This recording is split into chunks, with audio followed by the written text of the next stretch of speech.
Welcome to week 2 of creative photography. This week we're going to focus on portraits. That's why I'm wearing this anonymous mask. It makes people a bit uncomfortable, doesn't it? Don't you find yourself wanting to know who's the person behind the mask? Now sometimes even when you take the mask down, you have another mask that you show to the public. But this week we're going to be focusing on portraits, self-portraits, and environmental portraits, which attempt to put a person into an environment that really tells you a lot about who they are. The challenge with this kind of photography, of course, is to try to get behind the mask, to try to find out who that real person is behind, and reveal that in a photograph that gives you some idea of the character of the person, their personality, who they are inside, and that's a challenge. Now, again, the issue, though we're going to get into some technical issues, is not really, again, about the camera. The famous San Francisco photographer Arnold Genthe, who once had the chance to photograph Jack London, found himself getting a little bit irritated with London because London kept saying to him, "Wow, you must have a really great camera. That must be a really good camera. Look at the wonderful quality work you're getting." So when London came back to pick up his photographic prints of the portraits that Genthe had done of him, Genthe said to him, "Jack, I've had the opportunity to read your books, and they're remarkable works of art. You must have a really good typewriter." Now, some of you may be thinking about a career in photography and in portrait photography. I think there were in some ways more opportunities in the past. What we look at in history, for example, is that back when there were cavemen only, all you could do to see what your image looked like was to see your reflection in a pond somewhere. But then we evolved to the point where people would paint our images. But those were limited primarily to the wealthy. We're looking here at Gainsborough's Blue Boy. I don't know who paid for the painting to be done, but you hired a portraitist, and they came in and they painted the image of you and your family. And I suspect if they wanted to get paid, they might flatter you a bit, just as today's portrait photographers might do if they were smart too. But you didn't have that done very often. Not only was it the expense, but it was the amount of time that you had to devote to sitting still that long on numerous occasions to have your image captured. Nowadays, we so casually take snapshots, and people have wonderful cameras. Even their cell phones can do a great job of capturing a portrait of a person. So I think paying for a formal portrait is less common than it might have been in the past. Back when I was a kid, you'd always go into Sears, and they'd put you in front of a fence and give you a little ball to play with or some sort of other prop. And then your family would have that portrait of you, the childhood portrait, to put into the album. Nowadays, maybe we do more of those ourselves.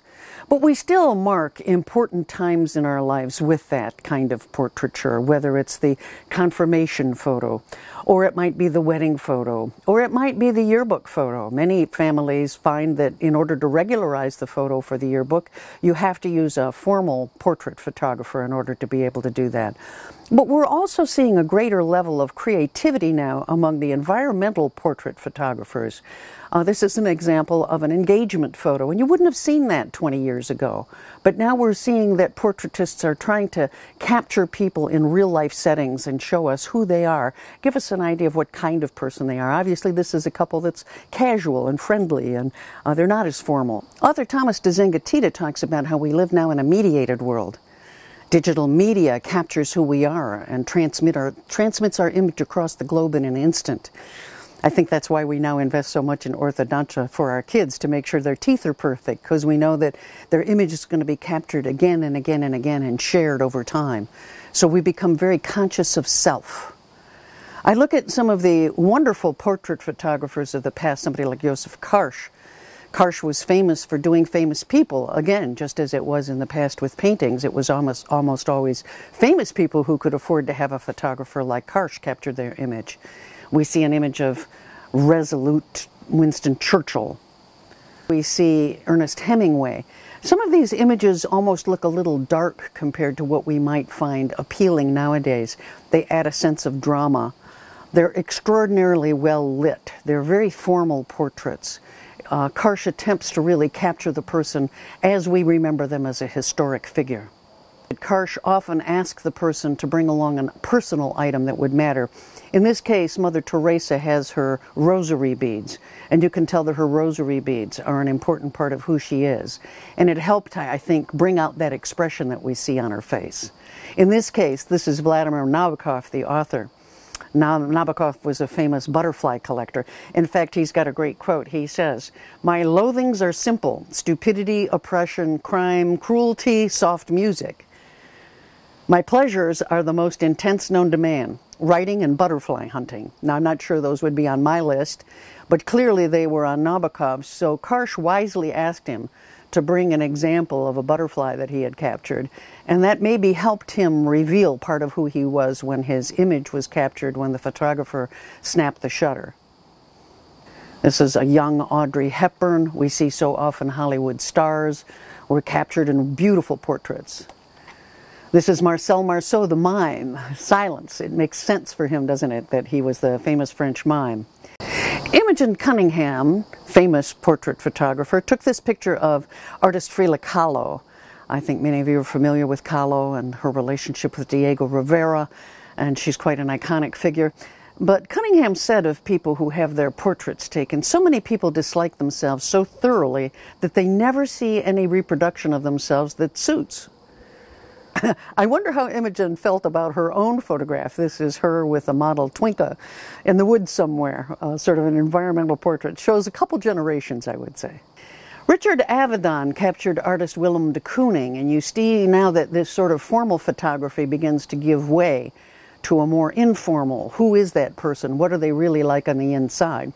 I don't think that Karsh would have ever been comfortable doing what Avedon did. It's also worth noting that a lot of times these photographs were done for publications, not just being a personal photograph for the person to keep. This is William Burroughs of Naked Lunch, also done by Avedon. And you see a lot of these were done for various reasons, whether they were book jackets. This is Iceland's Björk, and I think it's quite a lovely portrait of her. Avedon once said, "A photographic portrait is a picture of someone who knows he is being photographed." And I think that's true. That's so different than street photography. Of course, we always have to have the iconic image of Marilyn. Every photographer who had the opportunity to do so seems to have captured their version of who Marilyn was. And I think that's a reminder of how we view photographs as a sort of window into the soul. Then there are some that are just sort of startling, trying to get people out of their comfort zone or show who they really are inside. This is the model Verushka, and she certainly shows a different side of herself, shall we say. Famous people captured. Do we know more about them? Does it say something about their relationship between JFK and Jackie when we see them photographed this way by Avedon? These are the kinds of things that photographs can do. This again is a photograph, a self-portrait that Avedon did of himself, and apparently it was one that he preferred. It's the one that he shared most often, and I find that quite interesting because he looks somewhat startled here. Now, when you photograph people in color, said Ted Grant, you photograph their clothes, but if you photograph them in black and white, you photograph their souls. Now, in this case, Avedon took Ringo's image, and he also colorized it in a way. I think what he was trying to do was make a statement about the 60s. So we start to see what happens as photographers begin to experiment with ways to show us a little bit more about the person than just what a formal black and white photo might do. Maybe the most famous photographer to kind of get people out of their comfort zone was Philippe Halsman. In this image, he has Richard Nixon jumping. He was famous for having people jump. He felt that that got you out of yourself a bit, and it revealed a bit about your personal nature. Of course, you had to be pretty quick on the trigger or have a motor drive in order to be able to capture people well with that kind of technique. But he did Nixon. Again, now here we see Audrey Hepburn again, looking much different than she did in her portrait. This is the Duke and Duchess of Windsor. Now, getting them to take their shoes off and jump, given how formal those people were in their professional and sort of visible life, it's surprising that he got them to do that. But maybe it shows us a little bit about them and that maybe they had a more playful side. Of course, everybody had to have Marilyn again. And this is Shirley MacLaine, and I think in some ways she's the perfect person to do this kind of photograph. Here she is on a beach, and she just looks very much like herself, doesn't she? Let's take a look now as we move into more modern examples. Annie Leibovitz is probably the most famous female photographer of her age. The Rolling Stone covers that she did for Rolling Stone and then later for Vanity Fair and other publications and books are just iconic. And I don't think it's possible to overstate how much this photograph of John and Yoko changed what portrait photography was all about. And this image, more than anything, captured a fully clothed Yoko and a naked John, which was considered quite provocative for the time. Him showing a sort of feminine side and her looking more strong and maybe in control. That was considered very risque for the era, not just because he was nude, but because it showed a side of men that was maybe not quite as masculine and macho as they had been in the past. So if we look at portraits, they often capture as much about the era as they do about the individual, if they're done really, really well. Breaking boundaries is what portrait photography is all about. In this case, Annie Leibovitz's image of Demi Moore when she was pregnant that appeared on Vanity Fair was a groundbreaking image. Again, breaking the boundaries of what was and wasn't acceptable for commercial photography. Here we see her image of Meryl Streep, and because Meryl is an actress, she put this white mask on her face and had her pull it in different directions, showing that she is a person who puts on masks when she portrays different characters. I thought it was quite revealing, quite a wonderful way to try to get at who the person is inside. I love this picture of Whoopi Goldberg. It's just an environmental photograph that says it's playful, it's funny. You can't look at it and not smile, I don't believe. Now, for Vogue magazine, Leibovitz did a series with athletes, and you see these kinds of environmental portraits capturing people doing what it is that they really do in real life. This is Francis Ford Coppola and his daughter Sophia. And you see the interaction between father and daughter. Both are filmmakers. There's a lovely light to this. I'm sure that it wasn't just natural light. I suspect that that image was manipulated quite a bit in Photoshop afterwards as well in order to bring out all those wonderful soft colors. It's for an ad, so we see sometimes that portraits are used in very highly stylized advertising techniques. Brian Smale is a contemporary photographer who also photographed some famous people, and this I thought was a clever use of environmental photography. This is Captain Sully Sullenberger, who in 2009 he had to ditch his plane into the Hudson River when a bunch of birds hit the plane. Fortunately, because he was so skilled, nobody was injured, so this portrait shows him standing on the wing of an airplane. Some photos make people famous. This is Steve McCurry's photograph of an Afghan girl. And her eyes were so compelling that when the National Geographic ran that as a cover image, it became one of those iconic images, to the point that years later they looked for her again so that they could see how she had changed in the meanwhile. But then there are photographs like this photograph from Gene Smirnoff, where maybe the face isn't that important. He allows the face to be obscured by the smoke, because maybe the smoke is part of who this person is. He does the same and literally cuts off the head of this person who is the hunter. Somehow he wanted to capture that this person hunts.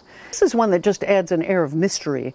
I think, photographers are now looking for images that surprise us a bit. We're becoming more creative and more experimental with some of our portrait photography, especially now in this digital era. Alex Prager is another person who does highly stylized, highly staged, extraordinarily well lit and manipulated portraits. This is one of his. He also has a sequence that's called Despair, and here's a couple images from that sequence. And it shows a highly stylized view of the world. Can you take just a portion of the person and have it substitute for the entire person? If you were doing that with yourself, what would it be? This is David Welsh, and he took a picture of this Maine cranberry farmer, and I love the way it's framed. The composition is just gorgeous. There appears to be a little vignetting around at least the top of the photograph. I like the way he stands there looking into that one side of the frame. We'll talk about that a little bit in composition when that comes up. So how do we get behind the mask of a person? How do we put that person at ease? What kinds of things can we do as a photographer to help that person reveal themselves? First of all, I think the thing we need to think about is spend enough time. You're not going to get a good photograph if you go out for a 10-minute shoot, everybody's hot and sweaty, you're going to try to capture a picture. I often get that request from my musician husband who says, oops, I need a photograph for something, let's go out in the yard and shoot one right now. First thing to remember is that try to avoid the hours if you're doing an outdoor portrait of 10 to 2 because they create such dark shadows on people's faces. You get these long things, looks like stuff's hanging out of their nose. You don't want to do that in your photographs. Then also think about the choice of lenses. What lens are you going to use to capture that person's photograph? This is Powell Tomasowicz. He's a photographer in England. He was born in Poland. Now he chose a wide-angle lens for this photograph of himself. nothing to eat, right?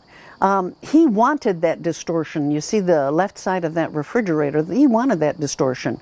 That was intentional. But you want to make sure when you choose a lens that it is what you want. You don't want to have that distortion show up and all of a sudden the building behind the person, because you've used a wide-angle lens, the columns bend a little and they don't look right, and maybe that's not the effect you were going for. People often choose what's called a fixed lens or a fixed focus lens or a prime lens to take portrait photography. You may not need a zoom. You can move into and out of, closer to the person and back, so that you can use a fixed lens. Often means that you have higher quality for lower price, so you can challenge and you can experiment with depth of field. Depth of field, remember, are things in the foreground or the background that may be out of focus. That allows you to focus on just that person's face. Be careful too, if you're using something like a telephoto lens or even a fixed long lens, is that there are times if you're using a 300mm lens, you may be disappointed later to find out that you have focused on the person's nose and their eyes are out of focus. So sometimes it pays to use a normal lens. You know, the normal human eyeball is about 35mm. Somewhere in that range, the standard lens on most cameras was usually 50 to 55 because it was a fairly good portrait lens. 105 is another common focal length that's quite good for portraits, that works well. But it depends on how much of their environment you're trying to show. Now, Powell is also famous for using strobe lighting. As you see in this image, he's able to capture those cards in midair. Now, that's a composite of 4 photographs, and I remember him detailing on Google Plus at one point all of the time he put in playing with that photograph, changing it, manipulating it inside programs like Photoshop and Lightroom, and using all of the different photographic techniques that you can to bring out exactly what you want in that photograph. So that's part of the process nowadays. Very different than the past, where yes, indeed, there were master printers who would go into a black and white darkroom and they would dodge and burn and make things darker and lighter, but boy, you can do so much now with the manipulation of the image after the fact. Now, this is a case where you can, I will also give you a resource library to some good sites that offer additional information on things like how do you get started using a strobe? What kinds of things should you do to use a flash?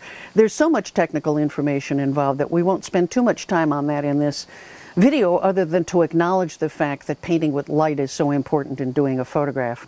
At the same time, I love photographs like this that have natural light. Now, I suspect there might be a little reflector filling in on that left side of the young man's face. He's there playing in the surf, because otherwise it might be even deeper in shadow, but it's just natural light is so beautiful when you can do that. I did want to introduce too, in our conceptualization phase, the rule of thirds, which is the idea if you take an image and you divide it up into thirds, the goal is, yes, you can do a photograph that's straight on, the person right in the middle. You can see that person just like a snapshot in a sense, head and shoulders, a formal portrait. But you can also play around with the fact that you add drama to photographs if you have them overlap those places where those rule of thirds lines intersect. In this case, I thought this photograph was so interesting because they could have put him in the middle of that cranberry bog, but instead they have him looking at you from that right-hand side of that image in a way that I think adds interest. So think about that grid on top of the scene when you're composing a photograph, and either move yourself or move your subject sometimes so that you take advantage of that rule of thirds. This is one of Powell's photographs, and notice how he puts the person on the other side. The 3 people here in some sort of tunnel, skateboarders obviously, and it's an interesting look. It gives us a bit of a wider view of who they are. Rather than just come in on their head and shoulders, we get to see them in their environment. Now, this is unlike most of the wedding photographs I've ever seen. But Powell, in this case, does this with strobe, and he does it in an environment where it adds, and he clearly takes full advantage of that idea of the rule of thirds to give us a dramatic photograph. I would also urge you to watch out for backgrounds. You don't want a photo bomb. You don't want to find, see that kind of naked guy there behind this guy. Now, the poor guy thinks he looks really great, and then he discovers later that the photographer wasn't paying attention to the fact that in this portrait there's a distracting background. I've been known to have a coat tree coming out of somebody's head, or telephone wires or electrical wires that look like a disaster. So keep an eye on that when you're watch the backgrounds. I also like these where things pop up in the foreground every once in a while. This is that famous photo bomb where the couple thinks they're going to have this great portrait of themselves in front of this lake, and instead they have a really good picture of this squirrel. Now, your assignment is to either take a picture of yourself or a picture of someone that you know and make it a portrait. And you can make it a formal portrait. You can make it a casual portrait. You can make it to mark some event. Maybe there you have a friend who's getting married and you're going to try to do their engagement photo for them, in which case I say practice up and good luck. Or you can try an environmental portrait. I think those are really the most interesting and the most challenging. How do you take a wonderful portrait of a person that reveals not only who they are as a person, but what it is that they do? Now, in my case, when I needed a portrait very quickly, all I was able to do, you notice my eyes are looking over there at the side. That's because I am making sure that my camera that's set on self-timer is actually going to go off. Sometimes that's about all you can do. I brought it into Photoshop. I played with it a bit, got rid of a few of the wrinkles, maybe not all of them. You don't want to be too phony in what you're doing. Might have brightened myself a little bit. But take a picture of yourself and post it to your Pinterest board this week, and we'll see what you do with portrait photography. Make sure to check out the resource library too. Lots of hints and tips in there.